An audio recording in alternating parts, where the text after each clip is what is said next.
What's up, guys? Welcome to the Nani No Anime Podcast, a weekly anime podcast where I get together with my boy SeeOhKnee and we talk about anime and other things in otaku, whatever. You get the idea. We have a special guest this week, NyteTide.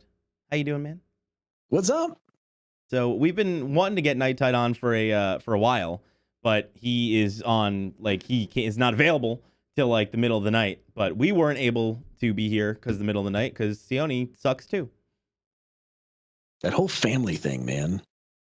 You get married, you have kids, you have to wait for them to go to bed. It's very annoying. I get it. I did my first JoJo's manga stream the other day, and originally my JoJo's videos would go live at like noon. And I was originally planning on doing those videos at like noon, 1, 2, like pretty early, because only about like 30% of my audience on YouTube is in the US. 70% of them are in different countries. So most of them are in fucking fucks nowhere, you know, in some other country that I probably haven't heard of because our school systems are horrible here. And, you know, I just don't, it's always super late for them. So I had to start late because I had to put the kiddo to sleep and she doesn't go to bed till like 7:30. Luckily, she went to bed pretty early, so it wasn't that bad, but I totally feel you. So y'all both had family and I had work. There we go. Yeah. Perfect. Nailed it. Exactly. So it works out. You know what I mean? Synergy. Yeah, it's fine. So I guess NyteTide, since you're a new guest here, why don't you tell us a little bit about you? What do you do on the internet? So on the internet, I have been live streaming. I was a live streamer on the Mixer platform for almost 4 years. We all know what happened there. Yep, that's how we met. On Twitch. Yeah. So I've been on Twitch for the past year or so, just streaming a variety of different games and building community and having fun. My kind of zones of fun typically go with FPS games. Kind of Call of Duty's been a big kind of part of my life per se. So like in college, I actually started a gaming community because I graduated college and was on my own for a year, engaged my wife. We were saving up to get married, and I was living in an apartment by myself in Pennsylvania, away from my family in California. So I literally had nothing to do except work and play video games. It was actually as awesome as it sounds, but all that extra time that I had, I decided to start a gaming community with some friends. So we basically just did all that. So lots of COD, but RPGs, etc., puzzlers, indies, all the fun things. Lately, though, I started playing D&D, and D&D has become a new passion. And so I'm now running 2 games a week as a DM, and I'm trying to keep my head above water with work and fam and all the other stuff. So I feel you. Damn, so that's a lot to manage, dude. It is. That's 2 campaigns, and you were streaming a game earlier, so you throw the game streams in there too. Yeah. That's I awesome. stream 6 nights a week because it's just routine. Like, it's not like uber stressful for me. Yeah. I probably should take less time to stream, but like for me, the D&D nights are nights where I'm not interacting with the community anymore. So, you know, in the same way, they're still there enjoying a show, but I don't get to interact one-on-one like I have been for the past, 4, almost 5 years. So yeah, so the games allow you to do that. The games are just super chill, but there's no stress on the games anymore. Like the games used to be the focus. Now the D&D content, all that kind of stuff, the YouTube content with the D&D channel, Dungeon Nights, is the focus. So that makes sense. It's just so much more relaxing on those nights because I'm not worried about anything. Yeah, no, I totally feel. I've been in the same boat where I had to cut back on streaming a lot to focus on the YouTube channel, and then I had to cut back more to focus on the YouTube channel. And now it's like I have like the certain streams that usually the streams are geared around the YouTube channel. Like I don't even know the last time I streamed a game. I've just been playing games off stream, but I miss it so much. Yeah. But you're doing so well. Like bro, you're almost at 40K right now. I know. Right? Yeah, that's the thing is like I'm hoping I have a bunch of series coming up. So Attack on Titan season 4 drops in 6 days, which actually I think it's 5 days for us because it's 6 days in Japan and we're before Japan. It's weird. I was looking up something and like it drops at like 12:10 a.m. on the 7th of Japan, which is like 9 a.m. the day before for us. So I was like, okay, that's so weird. Yeah, it's time zones, right? Time zones, man. So yeah, so it's one of those things where, you know, Attack on Titan season 4 is right around the corner, and Attack on Titan has been a big staple for my channel, and you know, I'm just about to pump them out. You know, I've scheduled it perfectly that the final Attack on Titan video that I am bringing for season 3 that I'm bringing to the channel will literally drop, I think, the day before the season 4 finale or season 4 starts. Nice. So it's gonna go right in, and everybody hates me for it because they're like, you only had to wait like a month. We had to wait years. So I'm excited for that. And then well, you're screwed from here on out then. Oh yeah. Well, I have to now I got to do it Don't week to get week. salty. Yeah, so I got to do it week to week. Let's wait, because that's only part 1. Yep, part 1, and then we have to wait for part 2. But it is the final season. And then Hunter x Hunter I started on my Patreon, but it is coming to YouTube. I don't know exactly when, probably a week or 2. So that's been a blast, and that's a big series. So we'll see. Hunter x Hunter's so good. I'm hoping that I can find a way to like get a couple banger videos out that can somehow give us a crazy month, and I can hit 50K by the end of 2020. But that's a long shot. Hey, you just keep putting out. You got to see what happens. So I'm actually curious. Have you watched Attack on Titan?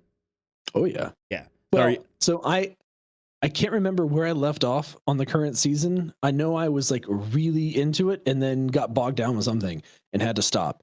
So I don't know exactly what do you remember? I am. Like, what was the last thing you remember?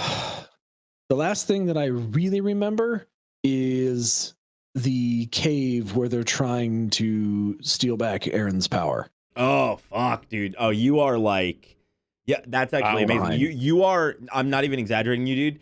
You are literally right in the middle, like before the second half of season 3. And let me tell you right now, the second half of season 3 shit's all over the first half. Oh, does it? Dude, it goes into a different level. Like, you stopped like right I've been waiting for that though, because the first season was so good. Like so many animes do that for me, where the first season is so damn good and then they go for the follow-up and it just doesn't hit for me. And so the first season of Attack on Titan was so good. Yeah. Fully action-packed. The overall like feeling and the almost like the Game of Thrones feeling, like no one's safe. Yep. And then you kind of really get into it, and it's like, oh, okay, when it feels like season 2 kind of found like a groove. And so like, yes, people were dying, but they weren't like people you really cared about. People that plot armor started to become more evident. And so season 3, like getting into the meat of, okay, well, what's actually happened? What is happening in this world? That was what was exciting to get into. And I want to see more of that. Like a good one is, oh geez, of course I'm going to blank it as soon as I get to it in my head. I can't think of it right now, but there's all the zombies, half zombie guy, face mask. Why can't I think of this? Half zombie guy, face mask. It's killing me. You're talking about a different anime, right? Not I'm talking about a different anime. Ooh. But like the first season was so good, and then the second season was like, what the hell were you thinking? Tokyo Ghoul. Tokyo Ghoul. Thank you. Season 3 was better. The second he said season 2 was not great, I was like, oh yeah, I heard about that. I really had to ponder on that. Yeah. I just started. Tokyo Ghoul, the first season of Tokyo Ghoul was like, it's literally had the same effect on me as like the first season of Demon Slayer. Enter segue there, but like it literally had that same type of effect where you're just gripped, and I'm like, oh my god, this is fantastic. Like the characters are great, the drama's good, the animation's real, it's visceral, it's caring, it's all these different things. And then season 2 happens, and I'm like, what did I just watch? So basically, what I was explained, I actually, funny enough, it's funny you're bringing that up. I just started reading it 2 days ago. I read like 30 chapters the other night, and basically, it is apparently what ended up happening is season 1 they did really like on par, like, you know, the manga. They did a really good job, and apparently season 2 came out and they completely changed the story. And apparently the manga, the story is completely different. Everybody's like, don't watch it, just read the manga. And I'm like, okay, so that's what I'm doing. Because wasn't it the main issue was they didn't delve into Juzo's storyline? I don't know. I don't even know what that is. Well, there's that, but they didn't explain anything of what was going on. No, Like, you're the confused. problem was they fucking just time. didn't. Yeah, you're just sitting there like, what's happening? And then season 3 starts, and you're like, something happened. I wonder season why 1 and they season did 3, that. and I don't know how we got here, but I'm just gonna roll with it. And then That season makes 3 a lot was of good. sense. A lot of people, it's funny that, see, I never had that explained to me. Everybody was just like, oh yeah, they just didn't follow the manga and it was trash. And like my experience with manga bros, which I fucking have been reading so much manga lately, I feel like I'm gonna slowly turn into one.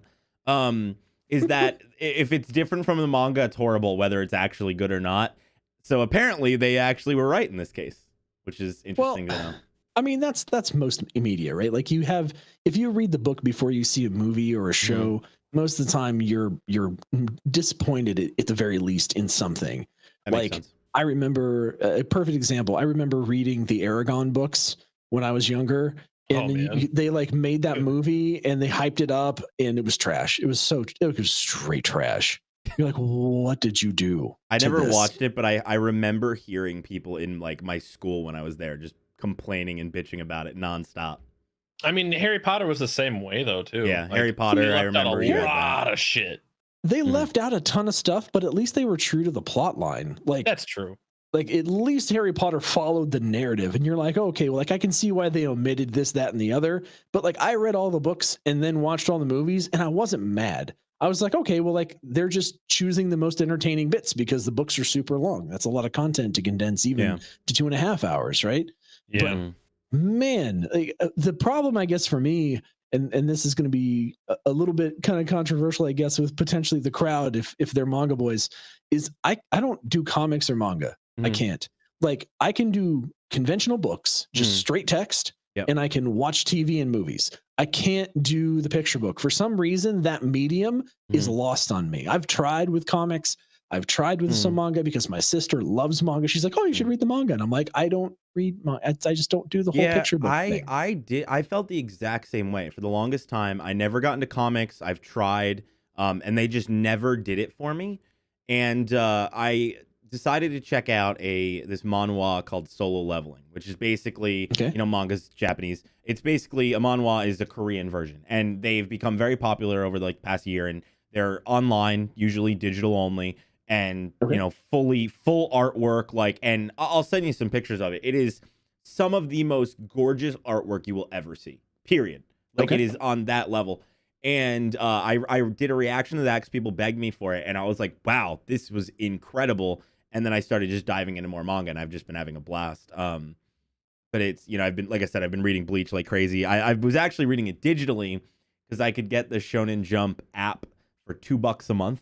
And I basically, dude, it's like dirt cheap. It's $1.99 a month, and you get like all of their shit, which Shonen Jump makes like fucking not everything, but a lot. So I literally went and bought most of the stuff that I'm interested in first box set because I was like, I need it physically because I was enjoying it so much. So I got that, and it's just been like snowballing from there. There's always a gateway. There's always that gateway experience. It is. Bleach was that gateway for me. That's what kind of got me into anime. And like, I want to say maybe it was earlier than that. Like, it was Toonami. Like, Toonami, I think, got a lot of us with what is it? They had Inuyasha on there, which I enjoyed. I tried to go back and watch Inuyasha again. I can't. No, I'm the same way. I tried. It's bad. It's too slow, man. Funny enough, I never watched. I was this weird thing as a kid, right? Where like I watched Yu-Gi-Oh, I watched some Pokemon, I watched Dragon Ball Z. I watched a few other random animes that I don't really remember all that much. But I was one of those kids because I was so young at the time that like refused to watch Naruto because I was like, I don't like orange. He looks stupid. He's orange. And then like One Piece, I was like, I don't like the way Luffy looks, and I can't believe that because One Piece is quickly becoming one of my favorite anime. And Inuyasha was the same thing. It was just I didn't like the look, so I just was like, nah, fam, I ain't about this life. It's weird because like Inuyasha to me had the right look. It just and it had the right kind of like pace for me when I was younger. And going now that I've watched so many more anime and going back and watching Inuyasha, you just realize that it's really bad. But like for me, the look of like One Piece and like I know they're not comparable at all. But like if you take what I would say a similar tone of like Fairy Tail and One Piece, Fairy Tail for me works, right? Like, and One Piece just doesn't. Like that kind of style difference makes the difference so for me. Are you talking about the artwork style? Literally the art style. Yes. Oh, that makes sense. Okay. Yeah, we literally the art style. Me and SeeOhKnee, or I don't think it was SeeOhKnee. No, it wasn't SeeOhKnee. I was talking to Tej, if you guys know Big Daddy Tej. I was playing some Destiny with him, and he said the same thing. We were talking about all these different anime because we wanted to get him on the podcast as well. And he was saying that the biggest thing that he runs into is art. If he doesn't like the way it looks, he can't get into it. Like he was saying that he hates Dragon Ball Z because he doesn't like the spiky. He just doesn't like this. That's how he called it. He was like the spikiness. He doesn't like it. You know what it is for me with Dragon Ball Z? Mm-hmm. It's like they're like the body comp, like the really like simply drawn, like weird pointy triangle feet, like the whole concept. Like I like shonen. The concept of constantly acquiring more and more power, getting more and more powerful, fighting worse and worse baddies. Like it's just fun. It's just a fun arc. Of course. You get to watch characters grow. They have to struggle. They have to get better and all that kind of stuff. It's just fun. For all those reasons, Dragon Ball Z should totally be in my wheelhouse. I cannot get over how the characters look. And it's not even the hair growing or any of that stuff or the weird freaky tail thing. Like it's literally just like the style in the art itself. And like the like weird pointy feet in some scenes. I just find like the fatness of characters and like Mr. Popo. I can't look at Mr. Popo. I can't. Mr. Popo. I cannot take you seriously as an anime and look at Mr. Popo. I can't do it. Mr. Popo was a fucking Mr. Popo was a huge issue. Can't do it. They actually, I think it was in Dragon Ball Z Kai. They changed his color to like a blue or a purple. Because they were like, yo, this is kind of racist. And it's like, yeah, a little bit. Yeah. For me, it's not even like that. It's just literally just the way. It's terrifying. It's just, I can't. Dude, I think it's so funny that in a span of like 2 weeks, I have spoken to 2 people that have the same gripe with visuals. That's so funny. I can't, but it's visuals. But like you take things, look, you take Tokyo Ghoul, like Samurai Champloo, some of these more beautiful drawn, Agame ga Kill, Seven Deadly Sins, like all these different types of animes are just so beautifully drawn. And they draw action so well, and the direction is amazing, and the story's good. One of the other first animes that I got into, aside from Bleach, obviously, but aside from Bleach, let's see, Trigun has I'm on the fence with Trigun. Like it's drawn in kind of the style that I don't like, but people keep hyping it up so much for me that I know I need to probably watch it. Same. But Gungrave was this really weird experience for me that opened me up to even more genre, I guess, of anime or depth of anime, because Gungrave on its surface is like this story about a supernatural dual gunslinger that's like killing weird manufactured zombies and other creatures, right? But underneath that is a purely human experience about him and his best friend growing up on the streets and then being kind of adopted by one of the local mafias, and the Gungrave main guy becomes the hitman, and the other guy ends up kind of working up the ranks to become the mafia boss. But it's all about like their families and all that kind of stuff. And I was like, what is this? There's so much drama and story, and it's like really well done and like pulling on my heartstrings. You literally just sold me on that. I love, and I don't know why, I love anything mafia. I don't know why. And I think you will not be disappointed. It's really, really solid. I was shocked. I was like, what am I even watching? I don't watch stuff like this. And it's great. It's great. That's insane. Yeah. I'm super just I don't know what it is. Like mafia, it's always intrigued me. I think that's why, I was one of those things where I'm a fucking JoJo fanatic at this point, but JoJo's Part 5 was such a different level, and I'm sure it had partially to do with the fact that it involved mafia in Italy, and I was just like, oh, this is fantastic.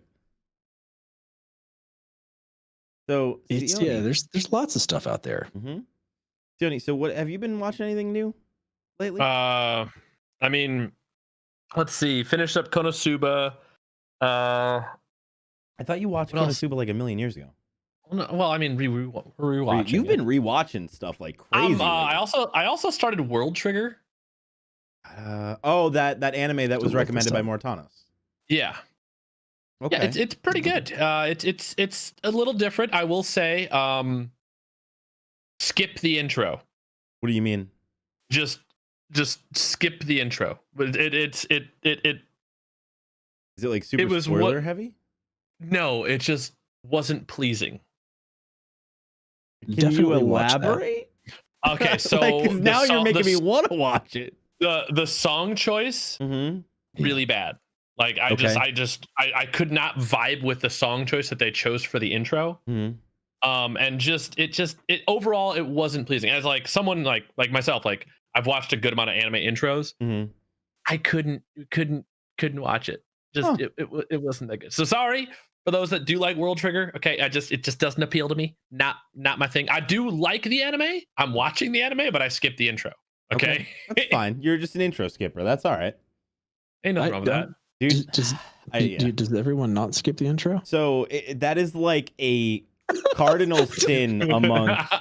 I'm in this thing where I'll watch it like once or twice, like but you watch it once or twice to get into it, and then after that you skip it. And it's like a cardinal sin for some reason amongst like otakus or something. Like I usually would do this thing where I would edit the JoJo's videos properly so people wouldn't see me actively skipping through it. Like I'd stop right as it started. and then one video I was just like, fuck it, I'm skipping it, and it was flood of comments. Just like, what the fuck? How dare you?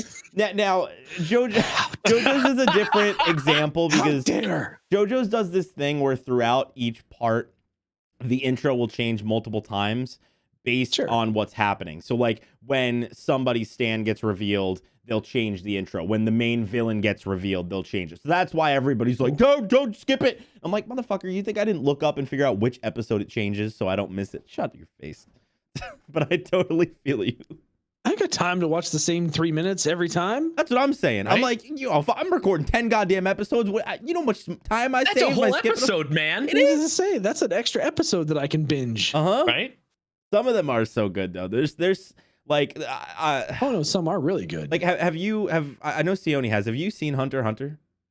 I have not. That was one you guys brought up before, and I have not seen Hunter x Hunter. I just finished the Hunter exam arc, which is the first 21 episodes, and he might not like it because like the spikiness again. Yeah, but the spikiness isn't... That's definitely why I haven't clicked on it before. 100%. Gon and Killua both have the spikiness going on. They have the spiky hair, but I'll tell you right now, not spiky. Again, for me, it's not spiky. For me, it's literally just the art style, like that kind of really lightly drawn kind of style to me. Just real lacking in detail.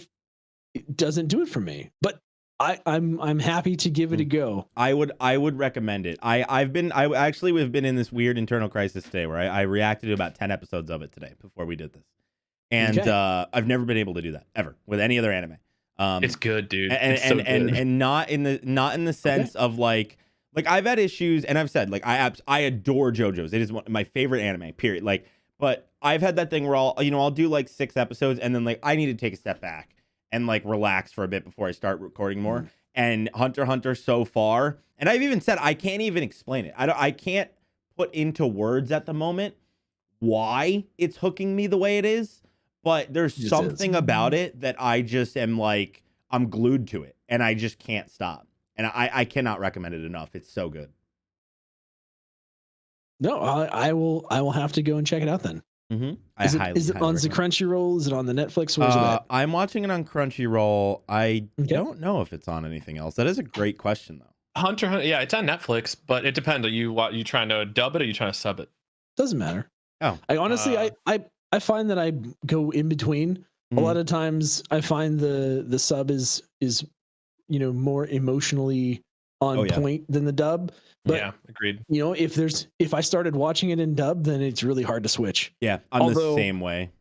Although I started watching My Hero Academia in dub, and then the current season at the time was only available in sub. Oh, it's a whole different world, dude. It's a whole different world. And I was like, I am so like assaulted by my ears right now because I have no idea what's going on, but I don't care. I'm continuing. Oh yeah, there's so good. There's those, you get those actors in Japan that you can just tell, like, yup, the difference between you and the American actor is you are not afraid to scream your face off.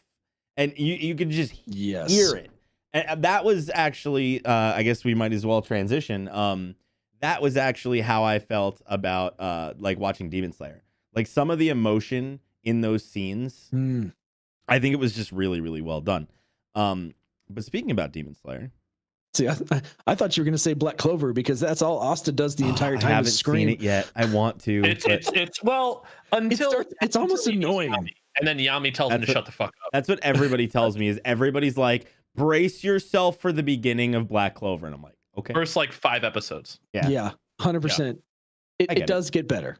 Yeah, it gets much better. Way better. I'm sure it does. But yeah, so that's another one. That's another one too. It's kind of on there. It's just solid. There's just some that stand out, you know? But so obviously I know you said you've seen Demon Slayer. I have. What are your thoughts on it? I have a lot of thoughts on it. No, I mean it was certainly one of the first animes that I've watched in a long time that I've been current with. Like Attack on Titan, everyone hyped up, and I was like, okay, I'm gonna watch Attack on Titan, and it blew me away. But I wasn't like hungering for the next season. I think that'll change when Demon Slayer. Demon Slayer's like, I'm hungry for more. Okay, like, I really, really am. It's to me the story, the pacing of everything. Again, there's the art direction of the fights, the choreography is just insane, and I honestly love how they're incorporating, you know, the superness to it, right? The abilities, the powers, the needing to work for things and to understand things and to train and have those things make sense. The believability of the world is really high for me. And that, I mean, for an anime, right? So it's super high up there for you. Oh, yeah, and I mean, of course, and it's gorgeous. Yeah. Like, I think for my fight, I think the thing about the fight scenes to me the most that really like really makes it stand out amongst other animes is Tanjiro's not overpowered. No, right? He's not OP by any means, but the observing the battle and how he utilizes like the choreography and what's going on in the fight to his advantage to turn the tables is really what keeps me pulled in on all the fights. I agree. You know, like when you compare it to like Goku, compassion. like, oh, that too, yeah. The bond that you get between him and Nezuko, and like especially like the emotion when you hear him talking about her, like I think everything as a whole is just handled really, really well. Can you imagine traveling around with a box on your back carrying a person? I mean, she can shrink. She can even if she could shrink, that's still like, that's still a good amount of weight just chilling on your back. Like, I mean, it's true. It's bamboo though. Bamboo's light. That is true. He's got a point. So obviously, you know, high praise for Demon Slayer. You sum it up in one fight for me. The fight where he, and I don't know the names because I watch and I just suck it up. Descriptions are fine. But in the fight where they're kind of in the woods, it's at night and he's fighting kind of like, I think is he number 5? Oh, the spiderweb boy?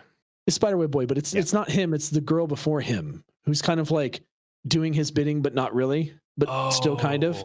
Okay. And like the last moment where you see him change up the death blow, like that to me, like those nuances and that respect for the story, for the character, all of those different things are what really make that stand out for me. When it just, and it's so subtle when he does it, you know, and you could just really tell that he really does have this kind of pure spirit, that he wants to believe that his sister is still good. He wants to believe that she's still there, and that these people, despite any of their wrongdoings are not irredeemable.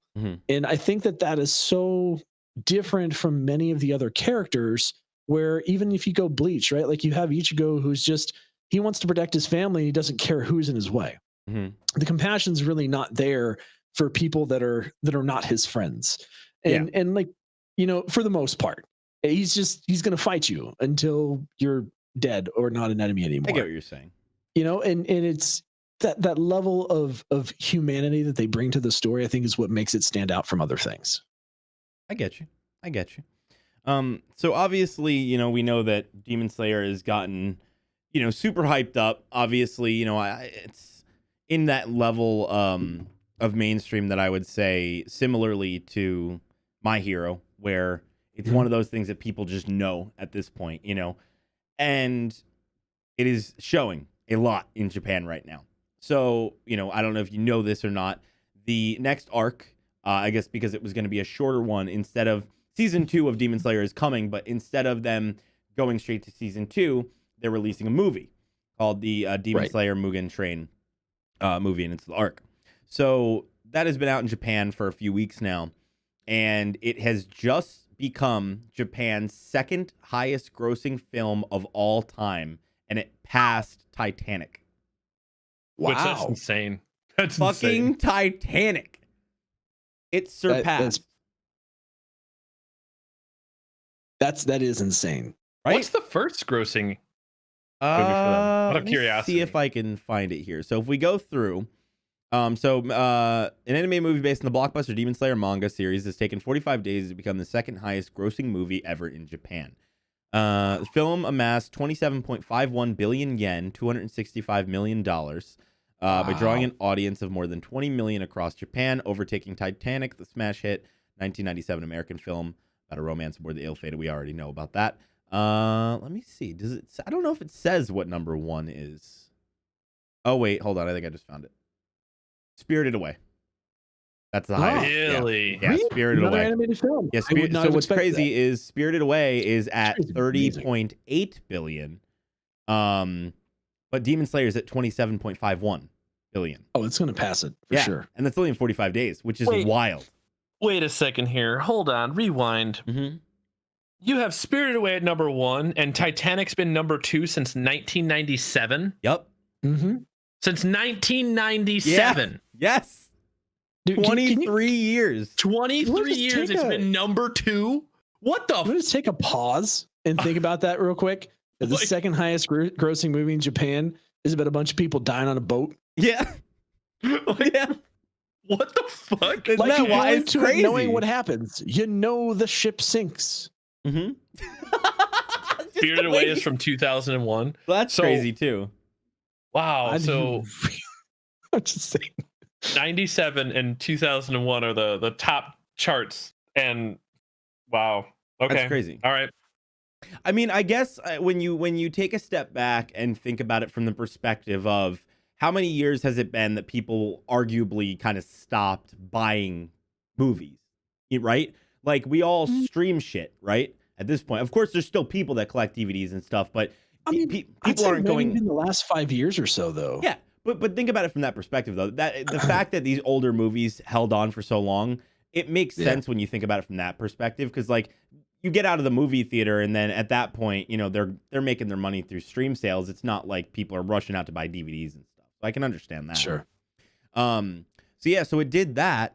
23-year-old movie dethroned that. Just a little side note here. Yeah. I went ahead and Googled top grossing movies of all time. Looks like, I think this is United States. Yeah. You want to know where Titanic's on the list?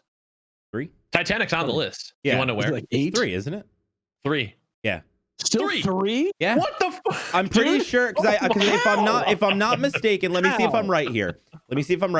It was Titanic was 1, then Avatar passed it, and then if I'm not mistaken, it was an Avengers movie that passed it, right? Isn't an Avengers movie number 1? Or am I? Yeah, Avengers. Yeah, I think it's Endgame. Yeah, Endgame. Yes, Endgame took number 1. Am I right? Endgame, Avatar, then Titanic. Avatar, and then Titanic. Yeah. What are they adjusting for inflation or something? I don't know. I don't know. But yeah, it's There's wild. no way. And what's crazy is not only has Demon Slayer smashed that record with the movie, but Demon Slayer has dethroned One Piece. One Piece has been the highest selling manga for 11 years. It has not gotten dethroned in 11 years. And what's crazy is these charts are only physical sales. It doesn't count digital sales. But for the year of 2020, Demon Slayer has outsold Kingdom and One Piece by over 70 million copies.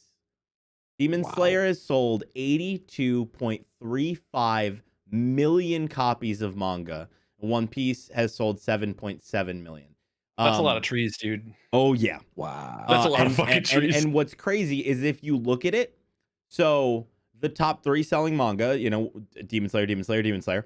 And then if you go down, in order to get to a highest selling manga that is not Demon Slayer, you have to go all the way down to 23. And then then 23, 24, and 25 are the 3 newest One Piece. Or maybe not the 3 newest, but it's 3 One Piece ones. So you're gonna wonder, is that the power of quarantine? Like, so that's a weird one, right? I don't know if it is. I mean, because on its own, it's good. Like not to take anything away, it's fantastic. We've already established this. But like, do we feel like that's the power of quarantine, or like a side effect of quarantine? It could be. And just to answer this question in chat real quick, because I feel like it probably makes sense. Why would you not count digital sales? It's not that they don't want to. A lot of companies just don't report digital sales. Nintendo doesn't report digital sales. More than likely, they just aren't reporting them. That's all. But yeah, it's. I mean, I think you're right, because I mean, if we think about it from the perspective of, when it came out to what was happening in the world. Well, think about like what happened with Animal Crossing too. Right? Yeah. Animal Crossing exploded. None of the previous Animal Crossing games were on that level. And Animal Crossing right now is on pace to become one of the highest selling Switch games of all time. It's about to pass fucking Mario Kart and Zelda and like all kinds of stuff. And I think you might be right. I think people are just cooped up. But what's weird is that in Japan, they're not anymore. Me and SeeOhKnee talked about it a few weeks ago that they lifted their restrictions for the movie theater when Demon Slayer came out. So it Which was insane. It used to be like social but you know, Japan's in a much better state than we are. But yeah, they lifted the restrictions when Demon Slayer came out. Interesting. Which I'm sure helped. But you know, in terms of these manga, like I can definitely see that, you know.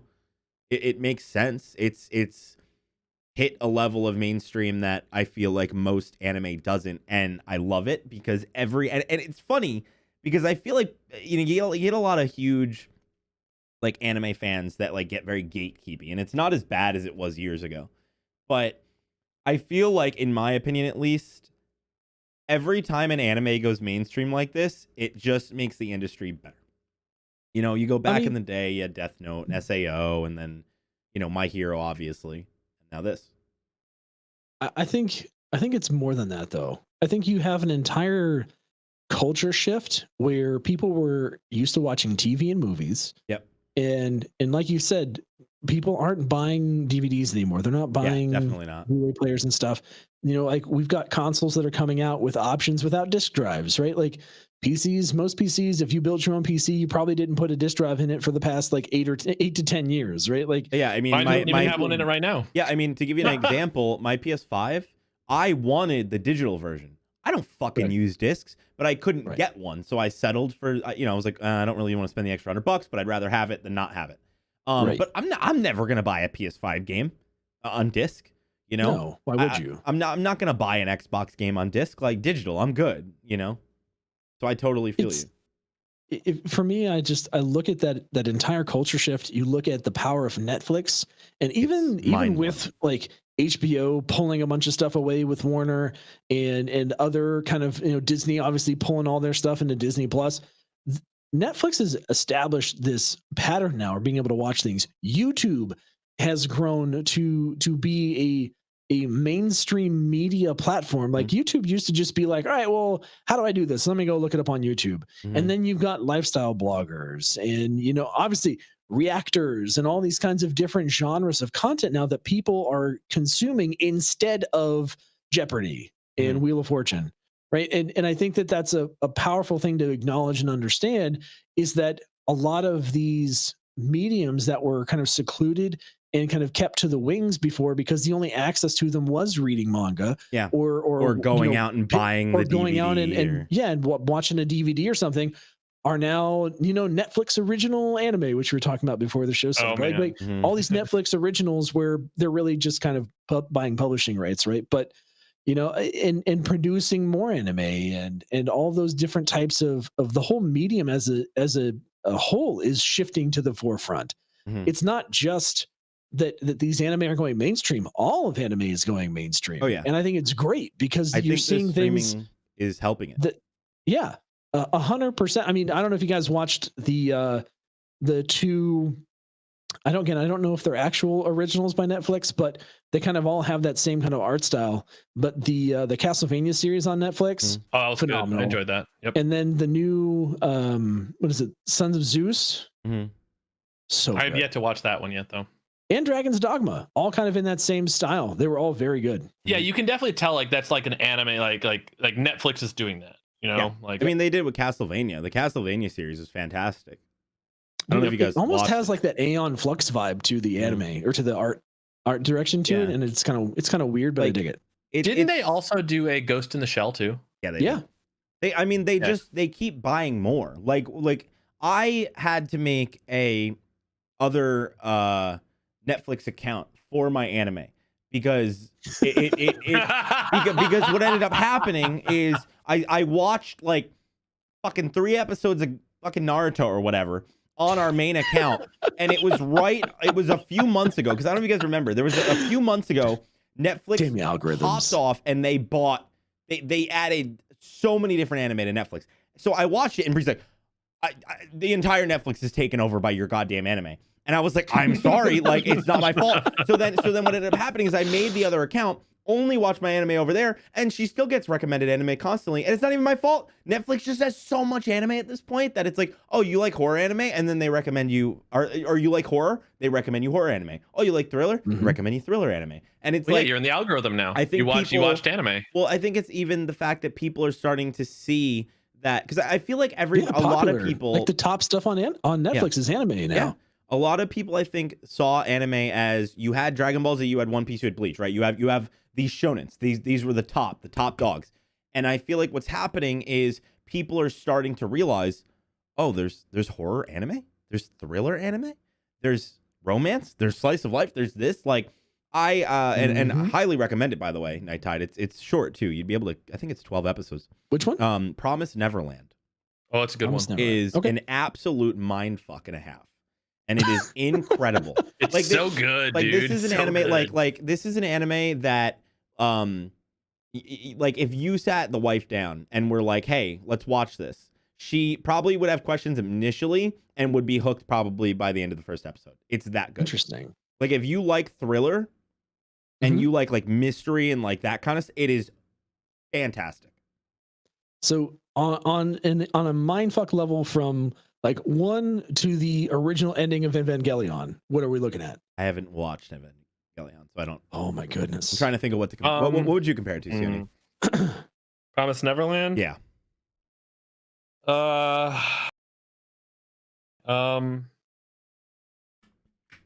on. Let me. Shit, I need to think about this. Let me look over some anime real quick and what I could actually like really compare it to. Have you watched ReZero? I think I started it. I don't think I finished it. Oh, then no. Okay. I don't even know how to compare it. It's just like, it's one of those. The only reason I mentioned Evangelion is if when you watch Evangelion, you're like, you get all the way through, and like before I think the last 2 episodes, and there's a whole story behind it, but like they have this whole big plot, and you're like following along, and you're like, okay, and then the last 2 episodes, you're just like, what happened? It's like the entire season 2 of Tokyo Ghoul crammed into 2 episodes, but it's the ending, and you're like, I don't know what just happened. Wow. It's not. And then they released a movie that actually like did a formal ending, which I haven't seen yet. that's supposed to be better. But like that's what I'm saying. Like the It's level of not- mind F, is it just like It's not one of that. It's more so. I'm trying to think of the best way to do it plot without twist? like, yeah, it's Giving like away. it's a plot twist in a sense of like you understand the general consensus of what's going on, but there's Okay. a mystery about the world that you're just like, I need to know what is happening in this world, and it just and it finds a way to cement that and hook you within the first episode. Well, Like, they it's- do a really great job with character development in the first Yeah. episode, but they Yeah. don't explain the world. Yeah, exactly. And they kind of let you assume what's happening in the world Mhm. while giving you character development, and then they drop bombs on you, and you're like, "What the fuck?" God, okay, next episode, please. Plus, like I said, it's only 12 episodes, and the second season is coming hopefully soon. I think See, early I'll have to check that out. There's a lot of like one-off anime that I've watched that I probably couldn't even tell you I watched anymore. And there's a handful that I really wish that they made more of that I don't think they did. It makes me kind of sad because there's a lot of really good like 1 season or 2 season animes out there that just crush it, and then they're done and you're like, but Oh, dude, I feel that so much. I had like an existential crisis when I was getting to the end of JoJo's Part 5 because I fell in love with that series on a level that like I just was like, it's over. What do I do? So what did I do? I'm fucking now reading the manga because Part 6, 7, and 8 are available, but it's not like animated yet. So I'm like, oh, it's okay. I can still experience this. And it's just, oh my God. I personally, like, when I first got into anime, I really enjoyed like the 12 episode animes I love it. because like it's like it's a promo for the manga. Yep. Right, like they're basically giving you a teaser of it, but at the same time it's nice because you don't feel like you're like fully committing, like you're kind of like, I just want to get my feet wet, I'm gonna try out this 12 episoder. We'll see what it is. It's not One Piece where you're like, all right, well, everybody, we're gonna have videos for the next 3 years because there's 1,000 episodes. When it comes to like One Piece, Dragon Ball Z, like the ones that are like over 300 episodes, you have right? to commit. Like, sure. those are the kind of animes that you'd get into after you've done a couple 12 episode seasons. Yeah. You're like, okay, you know what? I'm tired of just giving just the tip here. I want to actually get involved with the characters. Agreed. And then you go to One Piece, you never look back. And then you look back like 600 episodes, and you're like, what the fuck was I watching before One Piece? Yeah. Like, See, I'll give you a perfect example. I just looked it up. I actually literally had to search for the name, but it came pretty quickly. But Dead Man Wonderland. oh Dead Man yeah, Wonderland is so good, but then there's no more. yeah. I'm just like, I want more. Give me more. It ended weird, didn't it? If I'm not Yes, it mistaken. ended weird on a cliffhanger, and I'm like, would you please give me more? I wonder if the manga's I don't there. think they ever did. It's got to be. They just left it for the manga then. Probably. That's the weird thing is sometimes they do that. Don't Like, read the so, manga. like that's the weird thing is like what ends up happening is they do a season of the anime as promo to try and get people into the manga. And then if the anime doesn't do well enough for them to justify animating another season, they just don't because they know the people that are super into it will go read the manga and it'll be fine. I agree with the manga. Yeah, so it's like it's one of those things. Because like I Question said, for you: Bastards. now that we're on that topic of studio spending money, yeah, if Demon Slayer didn't do well on the first season, okay, like think about how much money they spent to animate all of the scenes in the first season, bro. There's like think about how much money they pissed away in like a lot. so many of those fights, right? And let's say that it just didn't do well, like Yeah, I feel like though. Like I think there's certain anime where you have a feeling and you just know. I think they knew they had something good there.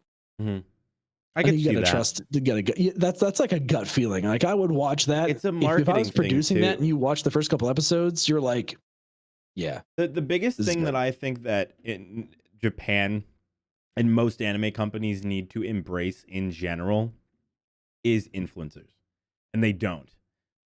Like it's kind of like with video games. The games industry, has embraced it, right? The influencers is the reason why Fall Guys exploded. It's the reason why Among Us exploded. It's the reason why countless games, probably Fortnite if I had to guess. I don't know. And I feel like we think about it from the perspective of social media goes so far. Like I don't know if you guys remember, but like it was a news article, which I kind of found funny. That like when Ninja tweeted out about how amazing Demon Slayer was. And it's like, that was at like peak Ninja. Like when he was like fucking the top dog streamer, you know what I mean? And like, yeah, before I can only imagine how many people like checked it out because of him. Sure. Yeah, that's a good point. I mean, influencers are a huge thing, and like especially nowadays in society, like you can easily influence people to not buy something just by saying that you did not enjoy it using it as a product. Yeah. Oh, 100%. Dude, and it doesn't even have to be a tweet. It could be on stream, and you're just like, I got the product, I don't really like it. And then those people literally, you don't have to give a reason. They'll just be like, I don't want to fucking buy it because SeeOhKnee said he doesn't want it. Oh, yeah. Dude, I had somebody come and stream the other day, and they were talking about Godfall. And they were like, oh, I heard Godfall's trash. And I was like, who did you hear that from? I actually, surprisingly, around. I actually felt the same way. I didn't like it at all. But I've seen people that love it. So I'm like, it's not that I love it. It's just that to me, it's in that category of it's a next gen experience. It's a beautiful game. Oh yeah. It's got competent fighting mechanics to it. And like overall, if you just want to spend some time on next gen with something that felt next gen was beautiful, simple, easy story to follow. You go and you get your hack and slash on, and then you move on, like done. For me, like that's in the same category as like Rise Son of Rome. Rise Son of Rome was a fantastic game for what it was. Yeah. It wasn't trying to be, God of War. It wasn't trying to be in these other things. It was just a good experience, and it was a next gen showpiece. It had better graphics, had some cool fight mechanics, had a decent story, good mocap. It wasn't trying to be game of the year. It was just trying to be a good game, and it was. And that's where I feel like Godfall is. So when people are like, but to your point, Suni, I think people don't even go the middle route anymore. They're like, oh, well, if you like hack and slash, you might like it. They're just like, no, this sucks. And everybody's like, oh, it sucks. And then the echo chamber of crap goes around, right? I mean, no, 100%. I mean, you see it with most forms of media, right? Like I see people trash talking Demon Slayer constantly, and it's like, why? You're wrong. You can have the opinion of disliking it, but saying it's a bad anime, no, definitively you are wrong. It is not a bad anime. Is it for everybody? Probably not. I mean, nothing is for everybody, but definitively it is a fantastic anime. And you see it with a lot of things. I mean, I think Last of Us 2 is one of the most perfect examples. That game is phenomenal. That game is one of the best games that has come out ever. It's fantastic in every possible way. And it's like, yeah, are there a bunch of people that are mad and are like, oh, fucking girl with man arms? No. And it's just like at the second anybody brings up muscly woman, I'm like, all right, I'm done. But it happens with so many different media that there's this weird society echo chamber though. of Like shit. Those are societal influences on media right now that are ridiculous. Like, and I definitely don't want to derail, but like there's a lot of that right now. Like if people feel like you're either too woke or not woke enough or whatever, or you're not representative enough in your makeup of your company or in the presentation of your game, even if it's like a period specific piece, like they just want to be upset with you. And I don't know if they just want to be mad, or if they're mad because they genuinely feel that something's there. I don't know their motivation, but I know that the net result is that you're completely devaluing someone's piece of work that they put out there. And like you said, Last of Us 2 is a fantastic game. Oh yeah. It has all these different things. Like if you would have gone in, and again, I'm a special snowflake, but like I don't care that Ellie was gay. I don't care that the I don't even remember the name, but the one character was trans. I don't care. Those were not pieces of the story that were used in a way to like social justice signal. Like Ellie having that depth to her and having that part of her character and the relationship she had was what part of made that story great. Oh yeah. The story about the trans character wasn't great because it was a trans character. It was like how they were ostracized by their own society for being different. and how their society was willing to kill them for being different, and how we see those themes in throughout history, and even being an enemy, Ellie still decided to care for them. That's what was moving about that whole interaction, not that it was an inclusive part of the game. And that's where it takes away from the depth. Abby being jacked because she was on a vendetta against people against her dad made 100% sense. She knows she's going up against a man who's capable. Of course she's going to want to get jacked if she's going to go toe to toe with a dude. Like, it made sense. And you got to see her character grow and develop. And then at the end where she's all, anyway, I totally all of that made the story great. And then everyone reduces it. Oh, she's got big arms. It's stupid.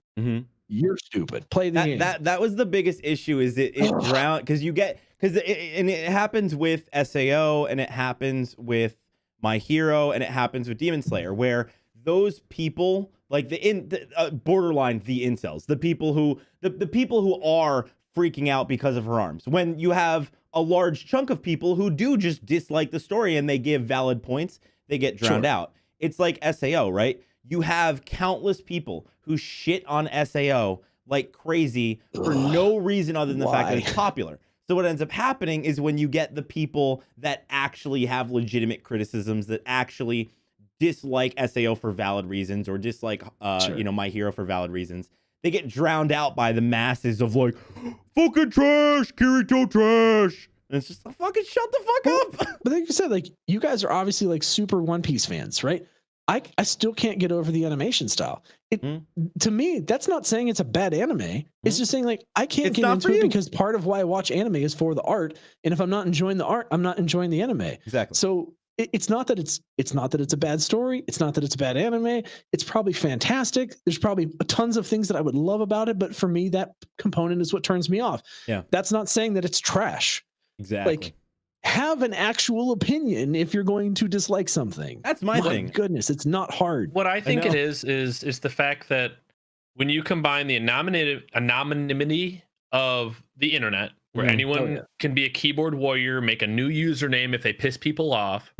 Yep. They're willing to disregard and almost disrespect someone else's opinion just to see, one, if they can trigger that person, and two, because they just want to be that person. They want to be the asshole.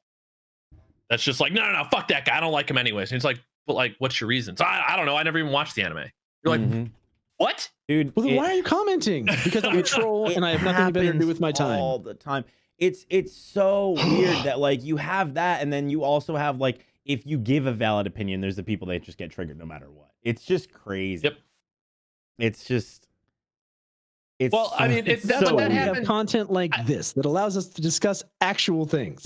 I can understand that people get triggered if they're extremely passionate about the anime, right? Like, if my bedroom is literally lined with fucking One Piece posters, and I've got all the One Piece characters from all the different seasons and all the different iterations, then yeah, I'm obviously passionate about it, right? It's like, if you say something that is your opinion, that is not quote unquote fact, then I would take that as like a personal attack.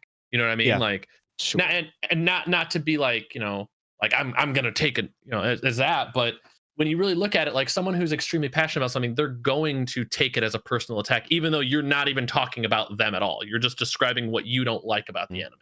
I mean, dude, I've gotten that 100%. I've gotten that twice, from commenting on certain characters in Attack on Titan and certain characters in Demon Slayer.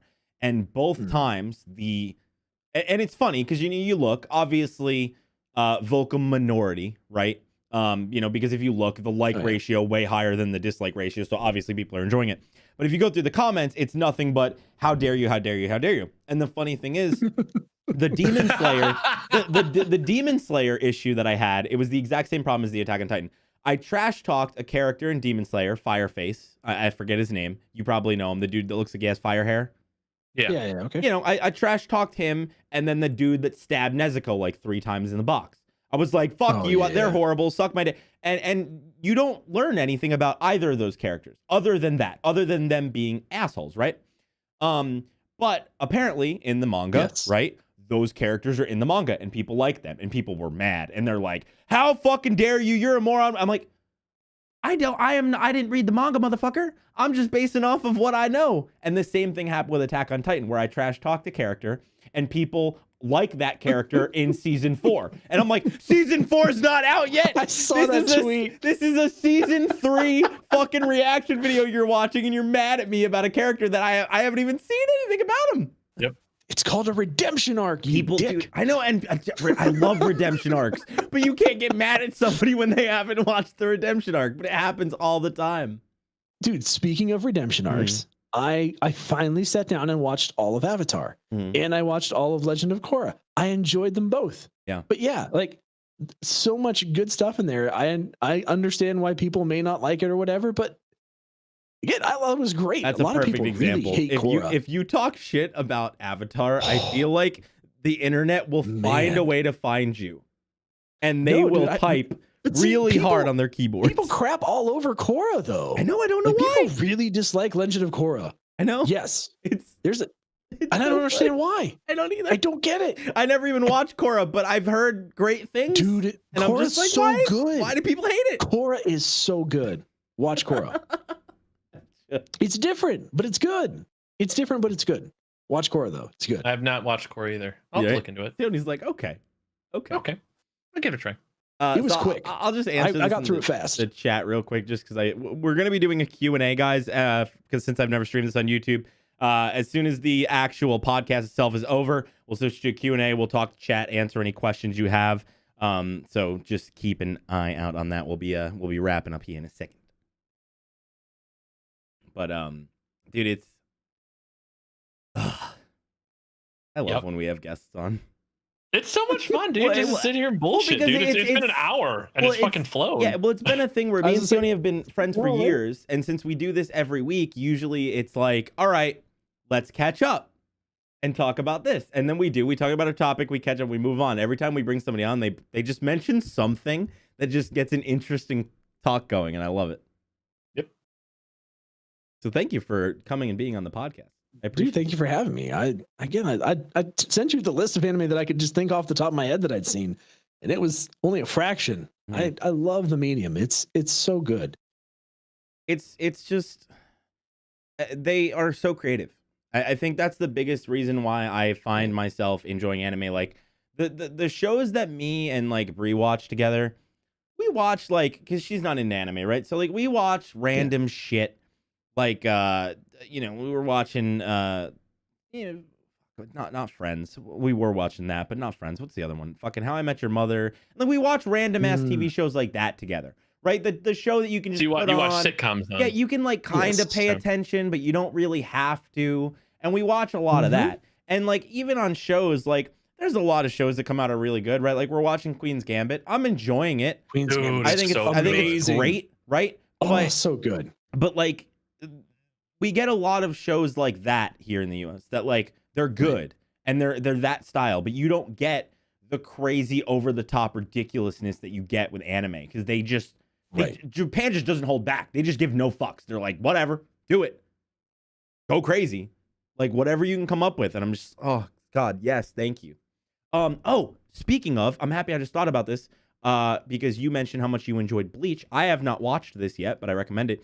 There is an anime that just came out about a month ago, I think, called Burn the Witch. It's only 3 episodes. It's only 3 episodes because it was supposed to be a movie.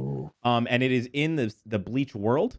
It's just based in London instead of Japan, and it is about like dragons that show up. So like the dragons are basically like the why am I drawing a blank on their name? The Hollows. Yeah, Hollows. Yep. Okay. It looks super interesting. You can check out the trailer, but I highly recommend it. I don't know why I just thought about that. Where is it? Where do I watch? Crunchyroll, probably. I would imagine. VRV, if you got VRV. Yeah. I don't. Wait, you have Crunchyroll though? Yeah. Dude, just get VRV. It's the same thing. VRV is, I think it's like $1 more, and it gives you like Boomerang, and it gives you like fucking High Dive, Mondo, Rooster Teeth. Yeah, Mondo. Like, is it like all one app or what? Yeah. Is it like just the VRV app? They like it's called VRV.co. Yeah. well, shoot. Yeah, like Dude, it has there's everything. old cartoons and shit are on there, like Camp Laszlo and fucking, shit like that. As I pull this up in the browser, I don't want to forget about them. Yeah, but if you liked Bleach, I would recommend it. I'm in this weird thing where like I want to watch Burn the Witch because I'm enjoying Bleach so much right now, and it just made me think about it. So there you go, dude. That's awesome.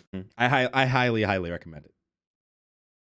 Oh, I'm trying to think. Like, I don't want to bombard you. We've recommended like 3 different things. I think just yeah, we don't need to throw don't throw them down the rabbit hole yet. Promise okay? Neverland.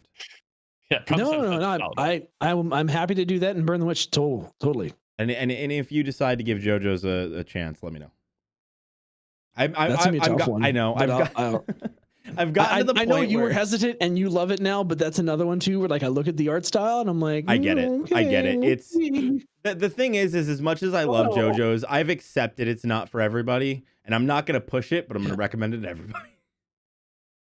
Dude, there's I like a lot of like grittier anime just to begin with. Like I think a lot of the ones I started with, right? Like you said, Bleach, which is very dark in a lot of ways.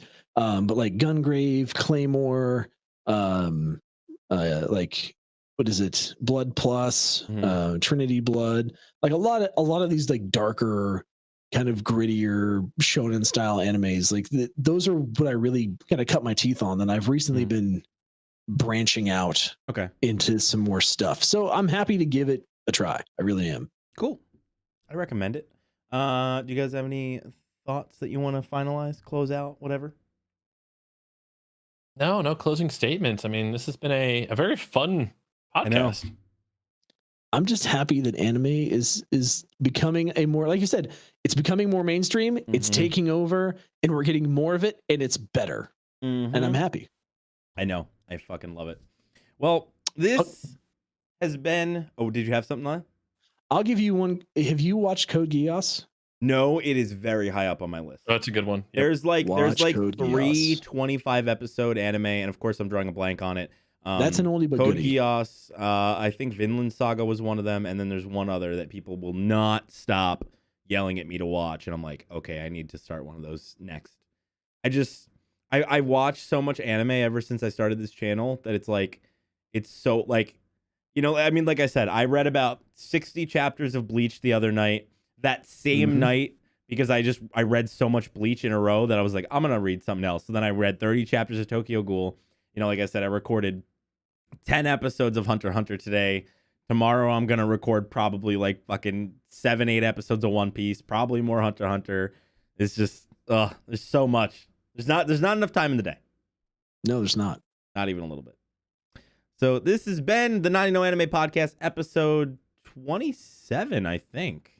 Ooh, which is crazy. We are approaching 30 episodes without missing a single one, which is, I don't know how. Like, I legitimately have no idea how, but I'll take it. We also don't have any new reviews. So guys, don't forget that you can review us on Apple Podcasts. We are 7 reviews away from 50 reviews. So if you read us a 5-star review, we do read it on the podcast. You can get this podcast on podcast services around the globe: Spotify, Google Podcasts, Apple Podcasts, iHeartRadio, Stitcher, and more. So go check it out. It's also available on my YouTube channel at youtube.com/RuffSenpai if you want the video form of it. And we do stream it now on the YouTube channel. So other than that, SeeOhKnee, where can they find you on the internet?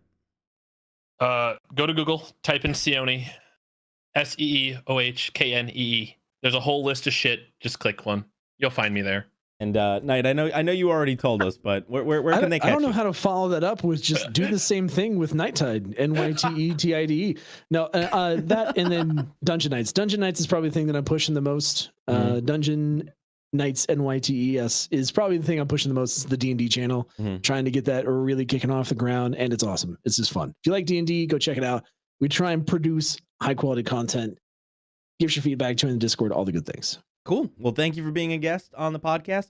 Guys, again, having me. Remember to go subscribe to the feeds. Doesn't matter where you are. Even if you watch the video, just go sub to a feed. Pick it. Google, Spotify, doesn't matter. Just click the subscribe to the feed button because it does help out the podcast a lot. And tweet at us, me and SeeOhKnee, to give us topics that you would like us to discuss on the podcast. Yep. And we'll do it because nobody tweets at us topics. But I also don't ask this that often, so that's my fault. Thank you guys so much for coming and hanging out for this episode of the 90 No Anime Podcast. We're going to go do the post show, and we'll see you in the next one. Later. Bye. See ya. All right. Chat. How you guys doing? Post show. All right, now you guys can ask questions, and we'll actually answer them. Right after your high school DxD recommendation, I got recommended a YouTuber that finally decided to watch it after years of not wanting to, and she loved it. It's fantastic. My video also got demonetized, and now is also marked as 18 plus only content, even though I censored the shit out of the video. But hey, I only spent 6 hours editing it. I didn't need the goddamn ad revenue anyways. Not that it really matters. Ad revenue is a fucking joke. Not as bad on Twitch, though. Really? See, I always feel like I always hear it's the other way around. YouTube ad revenue is so much better than Twitch. Yeah. But Twitch is, it's YouTube ad revenue is also still really bad. Stone Ocean readings tomorrow, Captain. We're going to be doing it. We're going to be aiming for Wednesdays and Saturdays for Stone Ocean. I'll watch your name at some point, Basher. Here's the thing, Bash. I don't watch movies by myself, and Bree will not watch an anime movie. I tried to really? see. Yeah, so we had this weird thing where like she really liked Sword Art Online, and I was like, oh, cool, this is our chance. SeeOhKnee recommends some anime, and SeeOhKnee's like, I got you. Go check out Danmachi. Go check out No Game No Life. Or watching No Game No Life. She's liking it. No Game No Life gets really weird. She kind of got a little turned off by it, but I don't know if you've seen No Game No Life, but I haven't. Oh god, it's fantastic. That's another one I highly recommend. But it gets very weird. There's a scene where like he does this thing and all of the girls end up naked, but like they're not naked. Like they're naked, but like he used something and like their nipples vanish and their vaginas vanish, so it's just all smooth skin. They look like a fucking Barbie doll. But it's like weird. So she was like, all right, that's a little weird, but like she was okay. And then we go to watch Danmachi, which just has Hestia the Bestia, the fucking goddamn fan service of fan service. And she was just like, okay, I'm done with anime. So I can't get her to watch it. I tried to get her to watch a Studio Ghibli movie. I was like, maybe I can convince her to do this. And she was like, no, it's anime. Fuck. God damn. Which one? Which one did you try and get her to watch? I think it was Spirited Away. I was like, we probably should start with that one. Starter. Yeah. So, but she was like, no, not happening. There's so many Studio Ghibli movies that are so wholesome. Oh, I know. I told her, I was like, look, I'm like, the guy who makes, I don't know if you guys knew this, the guy who makes Studio Ghibli movies hates anime. Apparently, he's also a major fucking dick.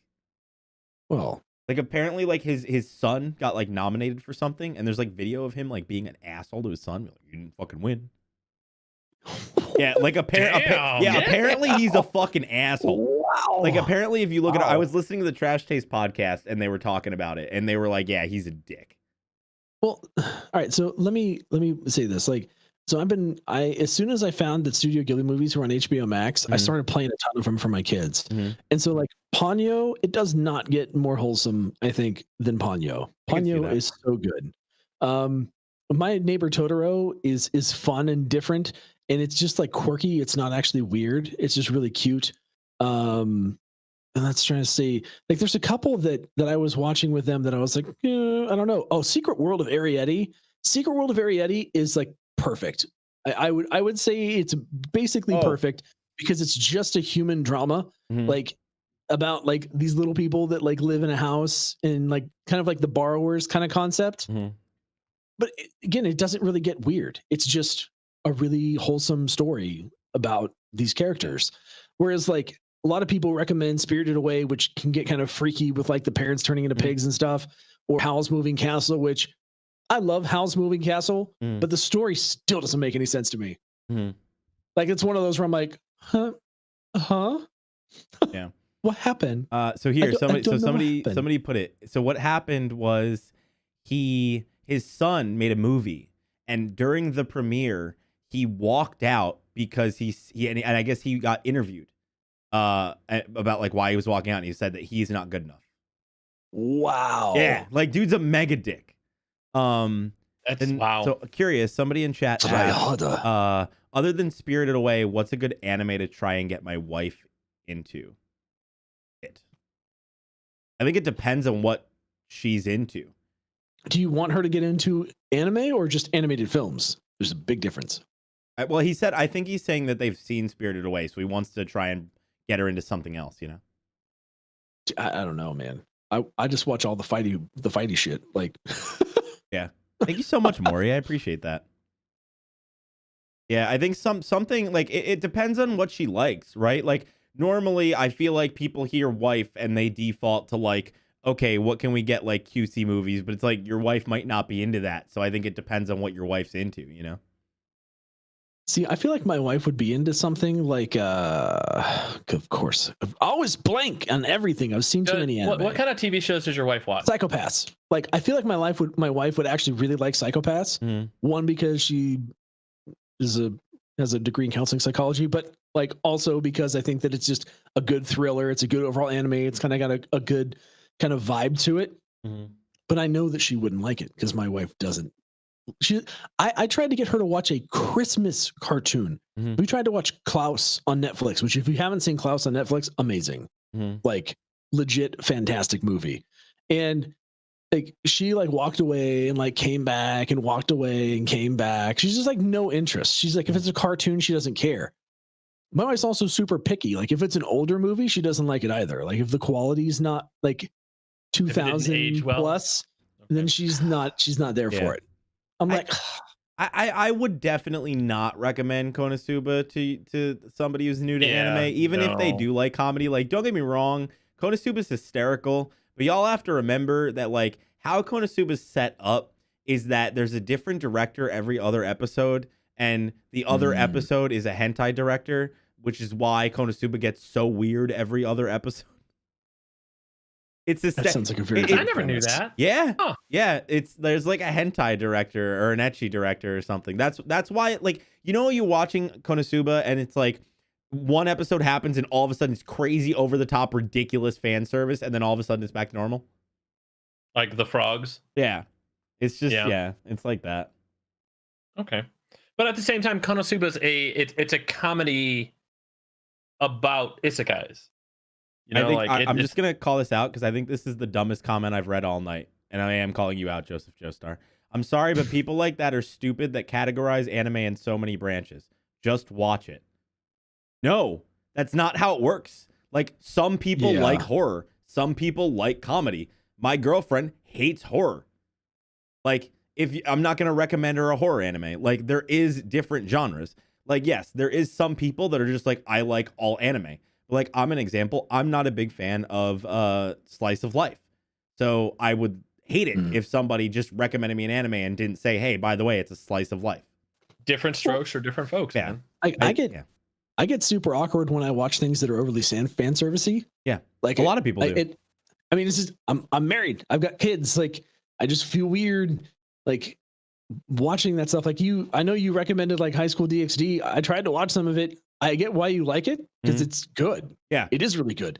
It's just it is hard. It's just like it gets so over the top that I know for a fact that not everybody can handle it. And even with the censored, it's not like they censor it super. They just put like the D over the nipple and they're like, sure.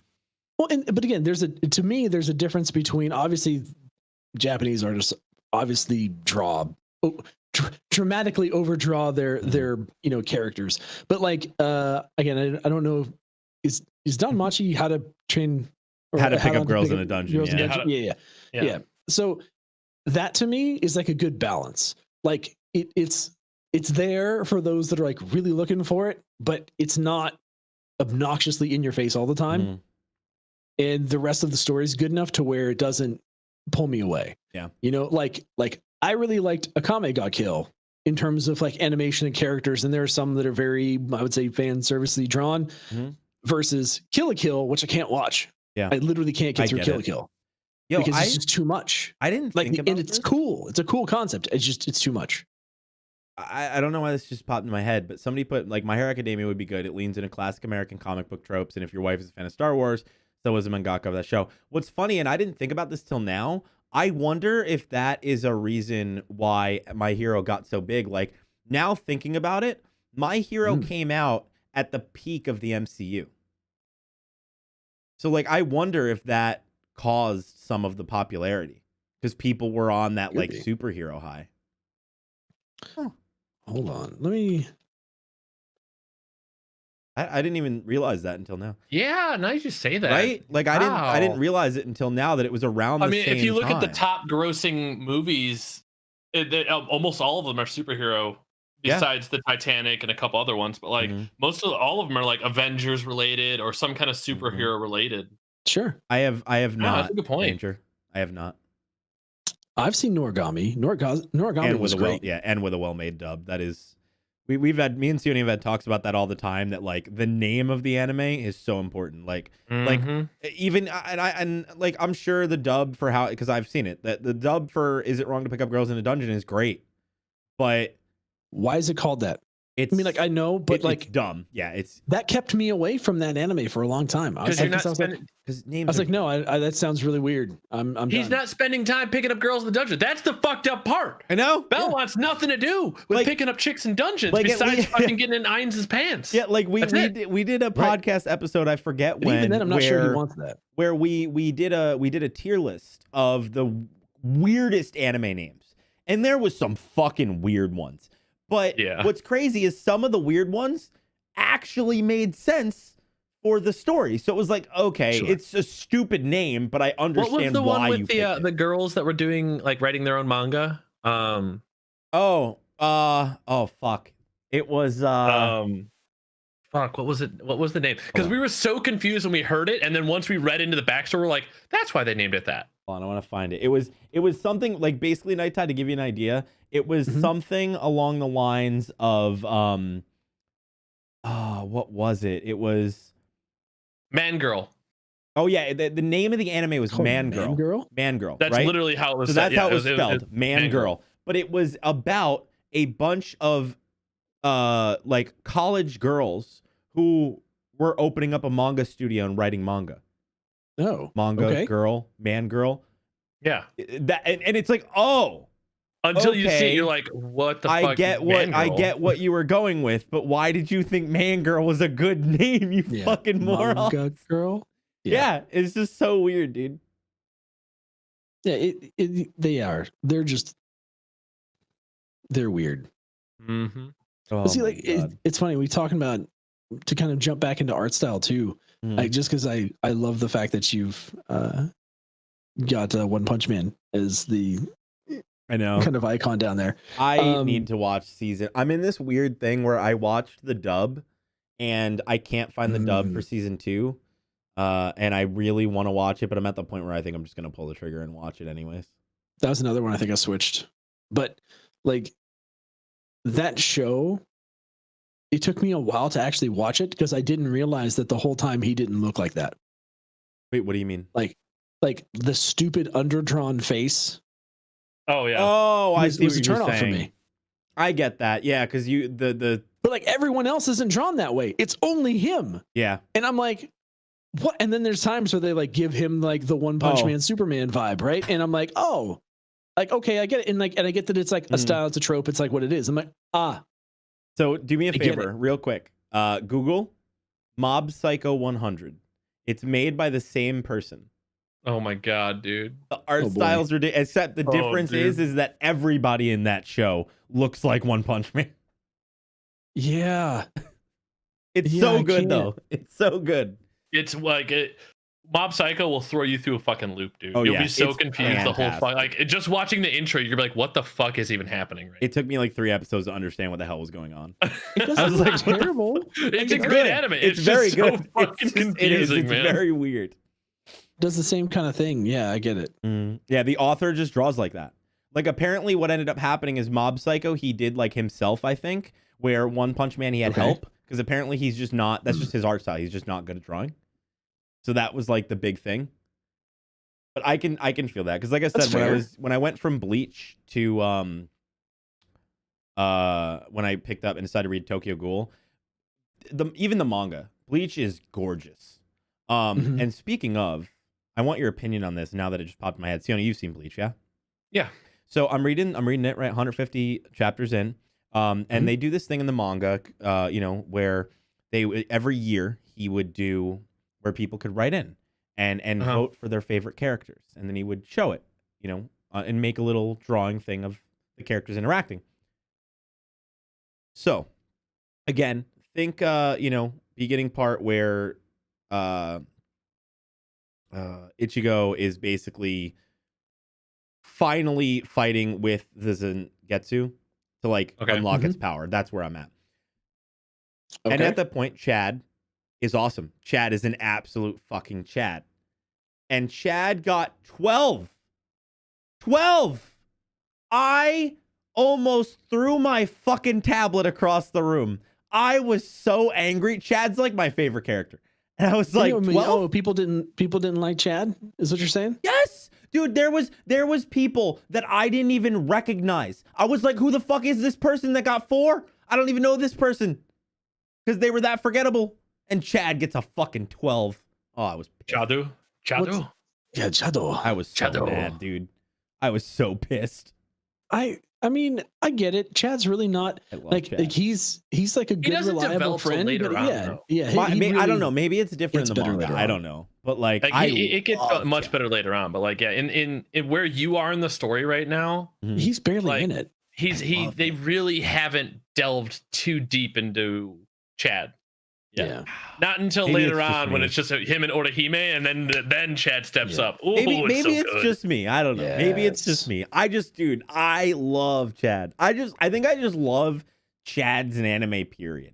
Like when I got to Escanor in freaking Seven Deadly Sins, I was like, favorite character. Chad. Fucking Escanor is an absolute Chad. I just love that Escanor is like a wimp. A complete wimp at nighttime, but a day he's just a fucking savage. So to answer, what does it mean Chad got a 12? People voted in during the manga for the 2nd year anniversary on who their top characters were. So of course Ichigo was first. Rukia was obviously second. And then it was a bunch of other people that were, I forget what they're called at the moment, but the people that they're the Soul Reapers. With the Soul Reapers? Yeah. Like, when the people, they all won, all random ones just won all these things. Then Chad got fucking 12. Even you don't like Chad. 12? 12? 12. Poor Chado. 12? That's real low. Rip Chado. That's real low, But at that time, though, in the storyline, at least where you are, they don't know much about Chad. I know, but I really Yeah, he's really just kind of. I think the most you've gotten in the backstory so far is when he sat down with his grandpa, right? Yeah. Mm-hmm. Yeah. So that's it. That's all you know about Chad is he's got. I know we don't know a lot about Chad, and he's it's just every time Chad shows up, he's just fucking awesome. It's because he's Chad. Yeah, I know, but he got ranked 12. Well, I mean, he's. I mean, I don't want to put it this way, but. Well, I'm going to go. He's kind of like, I don't want to, he's kind of like the Mary Sue of Bleach at this point, right? He's indestructible. He's normal, but he still kicks ass. How? Yep, there you go. I like this question right here that people are asking. I want us all to answer. Is there any anime is damn near objectively bad, but you love anyways? I want to actually go through my anime list. I'm curious. So are we talking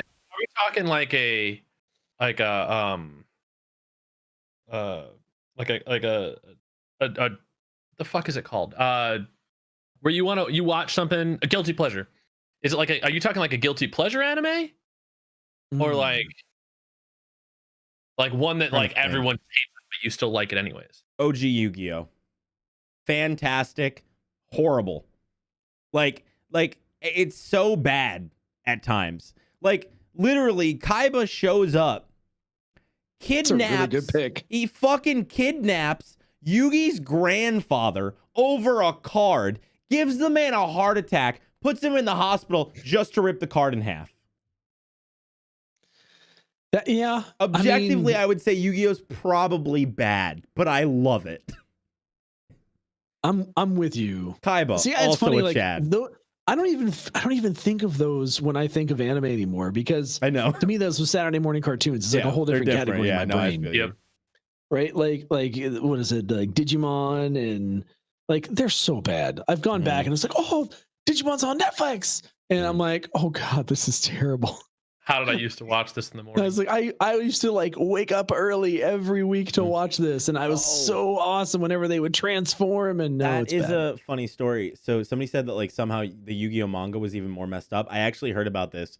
The original Yu-Gi-Oh manga, and they changed it to be more family friendly, was super fucked up. Like them lighting people on fire and like watching them burn alive and like like I forget what video I watched on it, but it was something about like that the OG Yu-Gi-Oh was like super savage. fucked up, like not a kid show at all. And apparently it wasn't even really the card game. It was like, because it was called, he's the king of games. It was all these different games. And then like they got to the card game arc or whatever, and I guess it took off. So the like writer just leaned into the cards, and then he just got more family friendly as he went. I'd have to find the video and send it to you. It's really interesting to see like how it was. Let's say that's like super savage. Yeah, it was. It started out way different. Yeah, I don't know. Like, see, Lengthy. I've watched Baki. Baki's really good. I actually really like Baki. I was really pumped for season 2 of Baki, and I was not disappointed. But it doesn't have to be deep. It's just a fighting anime. Yeah. Right. Yeah. I don't know if I've seen something that's objectively bad that I just kept watching because I'm trying to think I could say that there's objectively bad arcs within Bleach. Yeah. SAO season 2.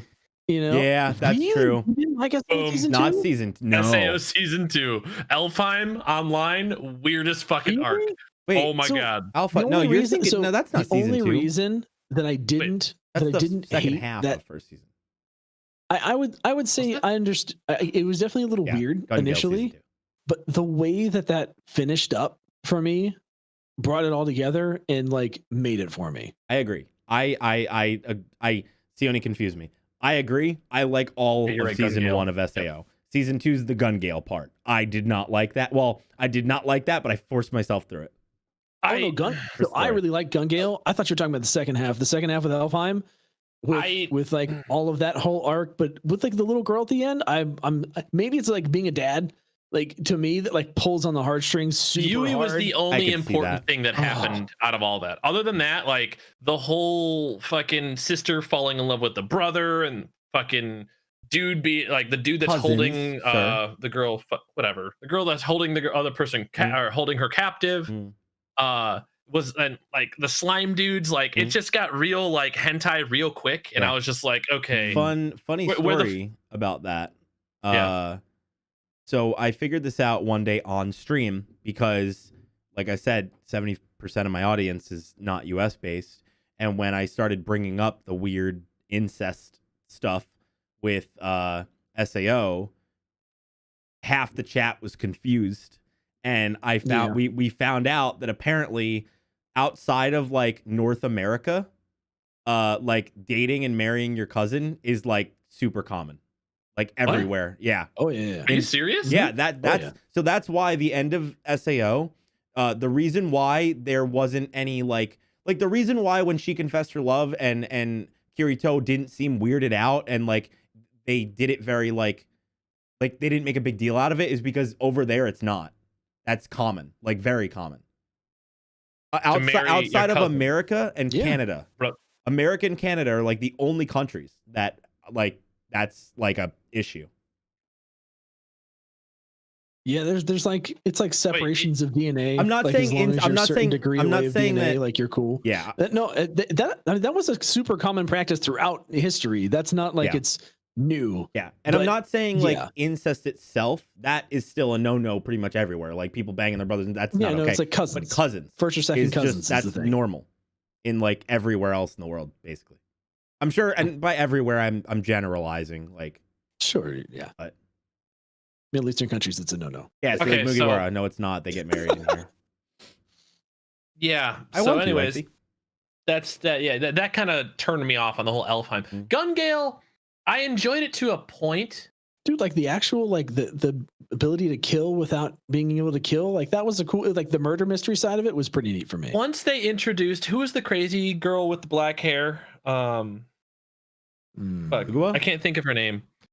Huh? Sugua? Was that it? The one who like wanted to die, like who had like an SAO helmet on, like throughout. I can't think of her name. Oh, I know who you're talking about. Once they introduced her and like brought her in as a character, I kind of lost interest. Like, I was like, okay, cool, great. See, so now I have an adrenaline. I'm pretty sure her story arc pays off though. Like that's the thing. Like some of that stuff was weird, but they did a good job of like making that stuff pay off. That's true. The problem was maybe that's why I'm okay with it. Is like I stuck through the end and I'm like, oh, okay, like I'm all right. Yeah, I think it's just that. I just have come to the conclusion that I just like weird shit. Like I started reading this one manga. Where is it? It's called Ghost Reaper Girl. And I started reading it and I was like, all right, let's see what this is about. And it started to get weird. And I was like, oh, is this going to become some weird fucking hentai? Because it was like one of these things where like these Ghost Reaper, these ghosts show up and they start like drooling and are like, I'm going to get inside you. And they like keep saying that. And I don't know if it's bad translation, but it was, they meant like they wanted to possess her. But the way that it kept seeming like they were going to like fucking take her in the back and fucking bend her over. And I was like, what the fuck? And then like I realized what was happening and then it got really, really good. But it's stupid over the top. Like she meets she meets like these Reaper guys that like get inside of her, which, you know, they have powers and then she gets powerful with it's fucking weird, but I love it. Okay. I mean, you keep bringing this up, Ranger, like opinions on webtoons and manhwa because they get exploding. Do you want to know why webtoons and manhwa are exploding? Here's why. Most of them are online and available for free. That's a big barrier to entry. And two, they're in color. 100%. Here's the thing. I am enjoying the shit out of Bleach. I just started reading JoJo's Part 6 on stream, but I'm reading it digitally because it's colored digitally. I have the manga. I ordered the whole set of JoJo's Part 6 in Japanese just because God knows whenever the hell it's actually going to get translated over here. So I'd rather, since I have to read the manga not technically legally online, I'd rather at least buy the manga so I own it legally so that I feel, I know I'm actually paying for it. Like, look, I paid for it, okay? Exactly. I mean, that's my thing is I like supporting companies. It's just like I like this, I'm gonna buy it. That's why I bought Bleach. Like I'm paying the monthly subscription to Shonen to read Bleach, but I just bought the whole box set. I still have 2 more box sets to complete it, but they're expensive. We'll worry about it later. But I think that's why. I think black and white is a huge barrier to entry. I can't get my girlfriend to fucking watch a black and white movie. So I don't even want to watch a black and white movie. Exactly, dude. So random on that topic. So with Samurai game came out this summer. I'm really bad with names right now. I think it's just late. Yes, Ghost of Tsushima. I went and started watching a lot of like the old the old samurai films in black and white. They're phenomenal. They're actually really, that's really, the thing. But I gotta give props really to Tsushima, well acted, because that's the first game in a long time that I actually gave props to when they offered a black and white mode. Like I was just like, I was blown away. I was like, holy fuck. I was like, when was the last time a game literally says, do you want to play it in black and white mode or do you want color? That's why it won a lot of accessibility awards and shit. But yeah, it's just, will I read JoJo when it becomes black and white? I mean, it is in black and white. I just don't have to read it I have it in color. My opinion on JoJo, watch any of my reactions where I praise it for an hour straight. If you're on my channel, I'm assuming that you're probably a JoJo's fan at this point, since those are my significantly highest viewed videos on the channel. No, Cyberpunk's not getting delayed. It comes out in like 8 days. A week. Yeah. A week. So on a quick side note, this is what we were discussing before the podcast. Totally forgot to talk about it. But remember how I said I had to buy the thing for After Effects and Premiere and all that?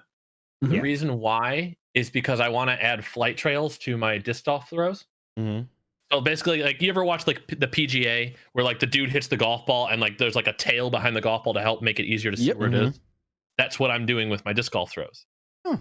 However, after I just spent 2 fucking weeks editing 4 videos that are like a half an hour each, right? And I trim down all the bullshit on Vegas. I go to throw it to After Effects, and After Effects goes, "Sorry, I can't read this." Oh no. And the export feature literally from Vegas says Premiere/After Effects, but it only throws it into a Premiere file. That's fucked. Yep. All right, so chat, rattle off your questions real quick because I gotta end the stream here in a little bit. It's late. Yeah, I need to go eat. Yeah. It is a oh, bummer. boom! Yo. Hi, man. What up, Boom? So if you guys want to get your last minute Q&A in real quick. I think someone asked earlier, what was an anime I'm seriously considering watching that you guys have suggested? Promised Neverland probably is the one I'm going to go for. And then I'll give Hunter x Hunter a try. So worth it. Trust me. You started, you get hooked. Yep. It's fantastic. Episode, like, I was enjoying it the whole time, but once I got to episode 8, I was just like, I'm fucking in. I'm all in. Like, I am in. Okay. See, that was warning though, Hisoka is a little weird. Dude, if I can get he's through, so awesome. Though. I know, he's my Black favorite Clover, character. We're good. He basically he gets turned on by power, basically. Okay, so I made it through, what is it, Kakegurui? Oh, the Netflix? poker, the gambling anime? The gambling one? Yeah. That one gets weird. Like, it's kind of the same thing. Hisoka's kind of like that. Weird. Yeah. Yeah. It was good, but it was really weird. That was like a random weekend where I was like, this looks interesting. I need something to watch. We're going to try it. And I got sucked in. And then I was like, it's kind of weird. Yeah. So let's see here. Favorite manga art style. If you count manhwas solo leveling, if you don't, I really, really love the JoJo's Part 6 art style. Unpopular anime Shield opinion. Hero's so good. Unpopular anime opinion. We'll go in a circle. Naruto is garbage. NyteTide. I agree. Cool. Agree. SeeOhKnee. Agreed. Oh, that was great. I wasn't expecting that at all. Unanimous consent. Right? Done. I mean, we're not talking about Shippuden. We're talking about original OG Naruto, not Shippuden. Yeah. I'm in this thing where people keep asking me, and I'm like, maybe I should just react to Shippuden just to see if my opinion changes. Because I just feel like that it will. Shippuden's so much better. Like it is less Sakura simping, more action. Interesting. When will next Part 6 reaction? Tomorrow. When am I gonna watch Gintama? After I finish way more anime, because everybody keeps telling me that Gintama just parodies anime constantly, and a lot of people don't recommend watching Gintama unless you've seen a fucking shit ton of anime. It's another comedy anime. Yeah, that's I want to see it, but I want to get the references when I see it, you know? Do I catch up in manga after watching the anime of something? Yes, I'm reading JoJo's right now. I'm actually trying to think of what I would have that would be an opinion that would be like a controversial anime opinion, and without being hyperbolic, I couldn't give you one. I know. I feel you. I would have to be like Dragon Ball Z's trash, but I know it's not. It's just weird, and I don't like the art. Oh, of course, Michael. Let's see here. Shield Hero is so good. I know. I need to see Rise that of the one Shield too. Hero, so freaking good. Dr. Stone on my radars. Yes. Watch 7 Deadly Sins. Already have. Next JoJo Part 6. I just answered that like 30 seconds ago. Favorite 12 animes? Oof. Let's see Bleach here. is up there. Well, 12 episode animes. Yeah. Oh, 12 episode animes. I wish YouTube Jeez, didn't I have no idea. suck. I wish I can like go back and like my watched stuff, because like there's been This there's a is couple of why good you 12 need episode to just animes. commit and make an anime list. I don't want to make an It'll analyst. just make your life so much easier. I don't know, man. 12 episode series. No Game, No Life. By far favorite. Go watch Fantastic. Konosuba. You'll have fun. Yeah, well, I know, but Konosuba is technically 24, 2 seasons. True. AOT season 4 is coming out on the 7th. Yes, I will be reacting to that. When would be the soonest I'll be willing to do Black Clover? Not sure. I need to wait and see how the Part 6 reactions affect the channel, and how moving One Piece back to the main channel affects the channel in terms of views and everything, and we'll see. I'll probably be doing another series, but don't expect one because I'm not going to guarantee. He ain't committing. Yeah. Will I read JoJo's in black and white? No. If you go and look, I'm already reading. Oh, you're saying it's not available in color. Yeah, if it's not available in color, I'll read it in black and white. Fine. Anime you like that isn't in your wheelhouse? Oh, that's hard. I don't know. Movie reactions, maybe, but movie reactions scare the fuck out of me, dude. Because I don't know why, but I just have always I've always looked at I've always looked at things in the sense of you have the music industry who are just absolute assholes when it comes to copyright. Then right below them is the movie industry, and then it's shows. And I just don't know if anime movies would like be any different. Like, of course, like I would still, make it really quiet, put an overlay, chop it up, but like movies make me nervous. Devil's a part-timer. Is that like what was in you like that's not in your wheelhouse? Because I typically don't like sports anime at all. Yeah, I know. Everybody keeps telling me to watch Haikyuu, and I'm like, dog, I don't like Haikyuu. I don't like fucking watch Haikyuu. I'm like, no. Yeah. I do know Super Mecha Frieza. She actually tweeted out one of my videos once before. She's awesome. All right. We are going to end the stream here. Apparently you guys like Q&A. Maybe I'll just have to do a fucking Q&A stream. Jesus, you guys seem to like that. Favorite anime character of all time? Jeez. I don't know. Join the Discord if you guys have not already. I have a picture of this guy. That's about it. Oh, because that is the best way to ask me questions, interact with the community, etc., etc. NyteTide, do you want to put your Twitch in there? Do you guys want to plug your Twitch in the chat real quick? If people want to go follow you? Yeah. I'm just gonna put my YouTube. That's fine. Like, what is? I don't even know what streaming is anymore. I haven't done that. And it's like nope. I don't even know what that is, Poofy. I've been working on trying to get my disc golf content out. I've already watched Mob Psycho. Doing it, like recording everything and then editing. I don't blame you. While working full time, it's impossible. I totally feel you. All right, it's impossible. Yes, guys, thank you so much for hanging out with us for the podcast.